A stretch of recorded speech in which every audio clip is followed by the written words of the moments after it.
વડોદરાના અકોટામાં બસમાં આગ લાગી છે। અકોટા બ્રિજ પર સ્ટાફ બસમાં અચાનક જ આગ ભભૂકી ઉઠી હતી। ખાનગી હોસ્પિટલની સ્ટાફ બસમાં આગ લાગી છે ત્યારે શોર્ટ સર્કિટના કારણે અચાનક આ બસમાં આગ લાગી હોવાનું જાણવા મળ્યું છે। સ્ટાફ બસમાં 7 થી 8 લોકો સવાર હતા અને બસમાં સવાર કોઈને પણ ઈજા થઈ નથી તેવી માહિતી મળી રહી છે। પ્રકાશ વર્મા સંવાદદાતા જોડાઈ ગયા છે।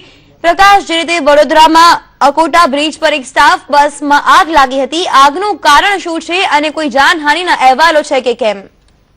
બિલકુલ જીલ, આપને જણાવી દઉં કે અકોટા વિસ્તારને દાંડી બજારને જોડતો આ બ્રિજ છે। બ્રિજ ઉપરથી ખાનગી દવાખાનાની ખાનગી સ્ટાફ બસ પસાર થઈ રહી હતી। અચાનક શોર્ટ સર્કિટના કારણે આ બસમાં આગ લાગી જતામાં તો આગની લપેટમાં સમગ્ર બસ આવી ગઈ હતી અને ત્યારબાદ જે બસની અંદર બેઠેલા હતા તે લોકો તાત્કાલિક અસરથી બહાર નીકળી ગયા હતા। તેમનો આબાદ બચાવ થયો હતો અને ડ્રાઈવરે સમય સૂચક વાપરીને બસને જે હતી સાઈડ પર લઈ લીધી હતી। ફાયર બ્રિગેડને જાણ કરાતા ફાયર બ્રિગેડના લશ્કરો ઘટના સ્થળે પહોંચ્યા હતા। પાણીનો ફોર્મ મારો ચલાવીને આગ પર કાબુ મેળવવાનો ફાયર બ્રિગેડના જવાનોએ પ્રયત્ન કર્યો હતો। જી।